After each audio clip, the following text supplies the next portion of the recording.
அனைவருக்கும் வணக்கம். பாராளுமன்றத்தில் அர்ச்சனா என்று பல போராட்டங்களின் பின்பு அவருக்குரிய நேரத்தை ஒதுக்கி பெற்று கொண்டிருக்கின்றார். அதாவது அர்ச்சனா ராமநாதன் அவர்கள் இன்று ஒரு சிறப்பு காணொலியை வெளியிட்டிருக்கின்றார். அந்த காணொலி சம்பந்தமான கருத்துக்களை நாங்கள் உங்களிடம் பகிர்ந்து கொள்வோம். எனவே பாராளுமன்றத்தில் அர்ச்சனா ராமநாதனுடைய சிறப்புரிமை சம்பந்தமான பிரச்சனைக்கு நேரம் ஒதுக்கி கொடுக்காமை சம்பந்தமாக அர்ச்சனா ராமநாதன் அவர்கள் வெளியிட்ட கருத்துக்கள் சம்பந்தமாக இந்த காணொலி விரிவாக நாங்கள் பார்க்க போகின்றோம். இதுபோன்ற நீங்கள் ஆர்வமுள்ளவராக இருந்தால் அல்லது எமது காணொலிக்கு நீங்கள் புதியவராக இருந்தால் அல்லது எமது காணொலியை சப்ஸ்கிரைப் பண்ணாமல் தொடர்ந்து பார்ப்பவராக இருந்தால் தயவுசெய்து சப்ஸ்கிரைப் பண்ணுங்கள், ஷேர் பண்ணுங்கள், கமெண்ட்ஸ் பண்ணுங்கள், லைக் பண்ணுங்கள், நல்ல கருத்துக்களை எழுதுங்கள். ஆக்கபூர்வமான கருத்துக்கள் ஏற்றுக்கொள்வோம். அருகில் இருக்கின்ற பெல் ஐக்கானை அழுத்தி ஓல் என்ற பட்டினையும் அழுத்தி நாங்கள் போடுகின்ற காணொலிகளை எந்நேரத்திலும் உடனுக்குடன் நீங்கள் பெறக்கூடியவாறான நோட்டிஃபிகேஷனை பெற்றுக்கொள்ளுங்கள். கடந்த வெள்ளிக்கிழமை வீடியோ ஒன்று போட்டிருக்கிறேன். பெரிய ஒரு அடிபாடு, கிட்டத்தட்ட அந்த பெரிய ஒரு அடிபாடு முடிவுக்கு முடிவெடுக்கப்பட்டிருக்கின்றது. எனக்கான நேரம் ஒதுக்குதல் சம்பந்தமான மிகப்பெரிய பிரச்சனை முடிவுக்கு வந்திருக்கின்றது. அந்த நேரம் ஒதுக்குதல் சம்பந்தமான பிரச்சனை சீர் செய்யப்பட்டிருக்கின்றது.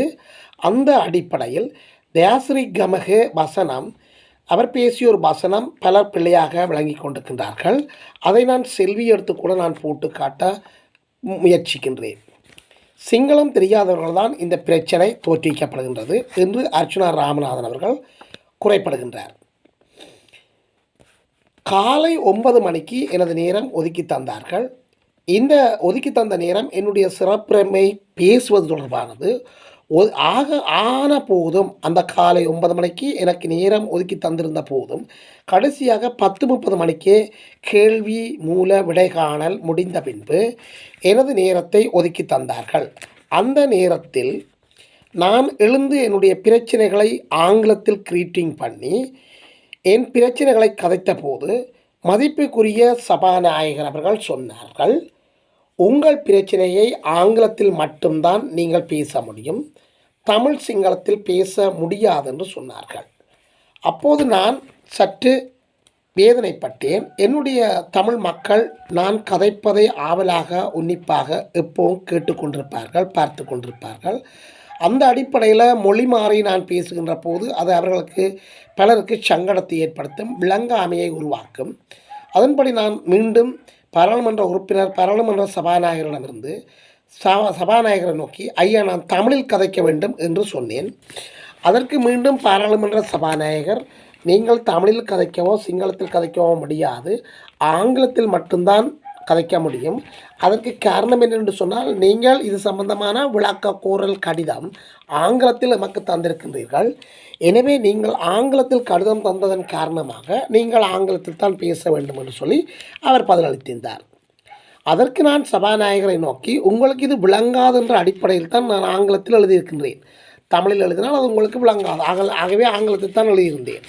இருந்த போதும் எனக்கான அந்த தமிழ் சிங்களத்தில் கதைப்பதற்கான அனுமதி கிடைக்கவில்லை. எனவே நான் இனிமேல் நீங்கள் இவ்வாறு கூறுவதாக இருந்தால் இனிமேல் நான் தமிழ், சிங்களம், ஆங்கிலம் 3 மொழிகளிலும் கடிதம் தர வேண்டி வரும்.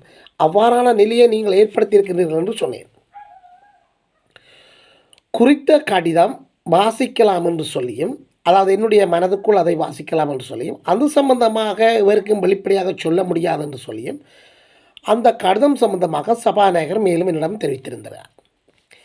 உங்களுக்கே தெரியும், எமது கிளிநொச்சி மாவட்டத்தில் பிரதிநிதித்துவப்படுத்துகின்ற ஒரு பாராளுமன்ற உறுப்பினர், அவர் தொடர்ந்தும் அங்கு பாராளுமன்றத்தில் பேசுவார். அவருக்கான நேரங்கள் ஒதுக்கப்பட்டிருக்கும். ஆனால் அவர் பேசுகின்ற போது குறுக்கிடவோ அல்லது அவரை குழப்பவோ எவரும் முன்வர மாட்டார்கள். ஆனால் அர்ச்சனா ராமநாதன் ஆகிய நான் பேசுகின்ற போது ஏன் இவ்வாறான பல பிரச்சனைகளை எழுப்புகின்றார்கள் என்று அவர் தனக்கு விளங்கவில்லை என்று சொன்னார். ஏனென்று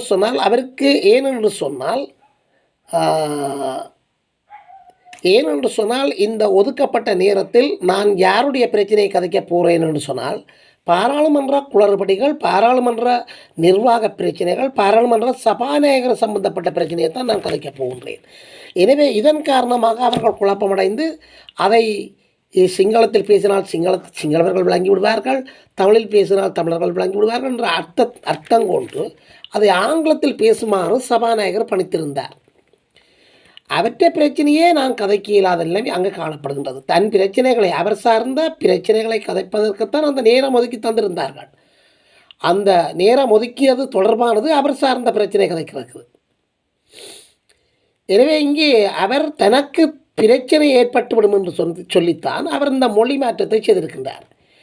அவர் பற்றித்தான் நான் கதைக்கப் போகின்றேன் என்று சொல்லி அதன்படி நான் கதைத்த விடயங்களை உங்களுக்கு கூறுகின்றேன்.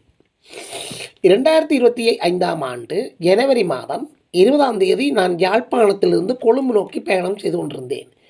என்னை மறைத்த போலீசார்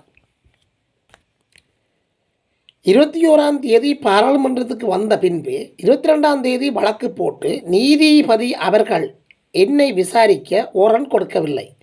ஆனால் இந்த விடயம் சம்பந்தமாக என்னை விசாரிப்பதற்கு நீதிபதி அவர்கள் போலீசாருக்கு ஓரன் கொடுக்கவில்லை.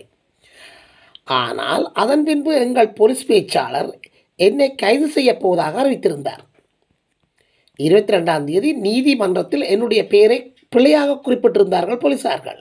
எனவே இதனால் நீதிமன்றத்தில் போலீசார் மூக்குடைப்பட்டிருக்கின்றார்கள். அதன் பின்பு 29ஆம் தேதி வரை சாதாரணமாக காத்திருந்த அரசாங்கத்தினுடைய போலீஸ் படை 29ஆம் தேதி கள்ள குடுக்காரனை பிடிப்பது போல என்னை ட்ரெக் பண்ணி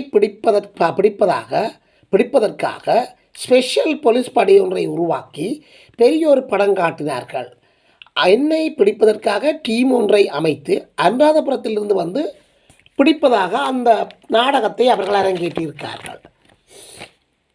உண்மையாகவே அதுதான் அங்கு நடந்தது. உண்மையாகவே நடந்தது என்னவென்று சொன்னால் 31ஆம் தேதி யாழ்ப்பாணத்தில் நடைபெறுகின்ற டிசிசி மீட்டிங்கில் இலங்கை ஜனாதிபதி கலந்து கொள்ள இருந்த சூழ்நிலையில் என்னை அந்த டிசிசி மீட்டிங்கில் கலந்து கொள்ளக்கூடாது என்பதற்காக மேற்கொள்ளப்பட்ட திட்டமிட்ட ஒரு நாடக அரங்கேற்றம் தான் இந்த கைது விடயம். இதுதான் முக்கிய பிரச்சனை. அதற்காகவே தான் என்னை அரெஸ்ட் பண்ணினார்கள். நான் நீதிமன்றத்தையும் நீதிபதிகளையும் நம்புகின்றனான். நீதிமன்றத்தின் மீது அதிக நம்பிக்கை கொண்டிருக்கின்றனான். நீதிபதிகள் மீதும் அதிக நம்பிக்கை வைத்திருக்கின்றேன். ஆகவே இவர்களின் எந்த நாடகமும் அங்கு செல்லுபடியாகாது. நீதிபதிகள் எல்லாத்தையும் சாதாரணமாக அவதானித்து கொண்டுதான் இருப்பார்கள். எல்லாத்தையும் கண்காணித்து கொண்டிருப்பார்கள். அவர்களுக்கு எல்லா விடயமும் தெரியும். எனக்கு சரியாக நம்பிக்கை இருக்கின்றது.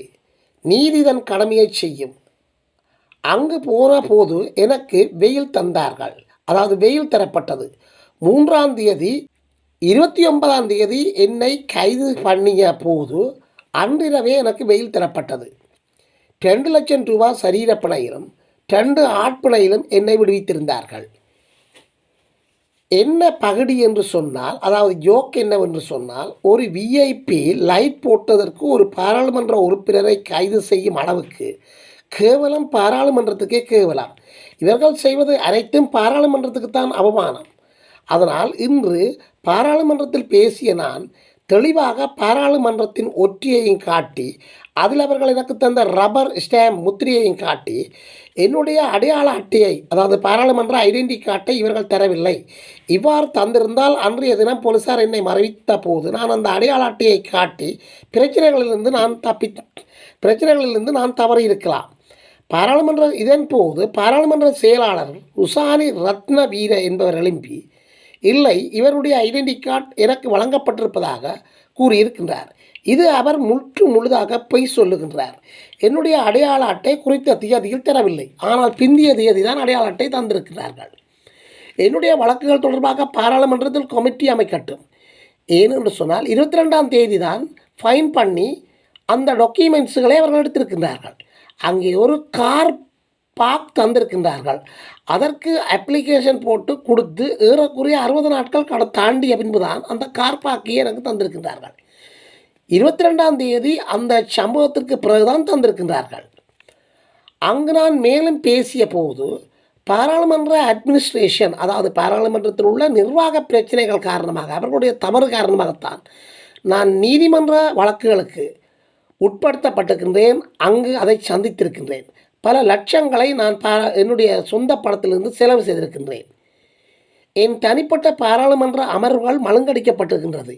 என்னுடைய பாராளுமன்ற சிறப்புரிமை மீறப்பட்டிருக்கின்றது என்று பாராளுமன்ற சிறப்புரிமை சம்பந்தமாக பேசிய போது அப்போது திடீரென எழுந்த தயாசிரி என்ன சொன்னார் என்று சொன்னால், பாராளுமன்றத்தில் கதைக்க உறுப்பினர்கள் நேரம் இருக்கின்றது, கணக்க உறுப்பினர்கள் கதைப்பதற்கு இருக்கின்றார்கள், எனவே நேரம் போதாது இருப்பதாகவும் தயவுசெய்து என்று சொல்லி ஒரு ஒழுங்கு பிரச்சனையை ஏற்படுத்தியிருந்தார்.